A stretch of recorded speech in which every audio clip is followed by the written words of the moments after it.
എന്താ ശരിക്കും M G sir പറയുന്നേ? അതില് പാമ്പാട്ട് നോക്കിട്ട് ആട്ടലേ. അങ്ങനെ ആട്ടരുതെന്ന് പറയോ? നിനക്ക് അങ്ങനെ ആട്ടിയാലേ പാട്ട് വരുവുള്ളൂ. എങ്ങനെയാ സംഭവം? അങ്ങനെയല്ല, ഒരു രസത്തിന് അങ്ങ് ഇങ്ങനെ ആക്കാൻ നോക്കുന്നത്.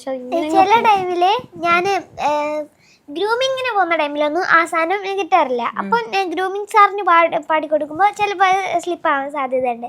അപ്പൊ എനിക്ക് 100 കിട്ടുന്ന പാട്ടില് ഇപ്പൊ ഞാൻ തെങ്കാശി തമിഴ് പൈങ്കിളി പാടിയില്ലേ, അതില് ഒരു അത് 100 കിട്ടിയ ഒരു പാട്ടായിരുന്നു. അപ്പൊ ആ അനുപല്ലവിൽ ഒരു സംഗതി ഉണ്ട്. അപ്പൊ അത് ഇങ്ങനെ എനിക്ക് ഇങ്ങനെയാവുന്നത് താഴോട്ട്, ഇവൻ മേലോട്ട് പാമ്പ് പോലെയാവുന്നത്. അപ്പൊ ഓരോരുത്തർക്കും ചില ആൾക്കാർ ഇങ്ങനെ കറങ്ങി വന്ന് ഇങ്ങനെ വീഴും. അങ്ങനെ ഓരോരുത്തർക്കും ഓരോരോ ശൈലിയാ.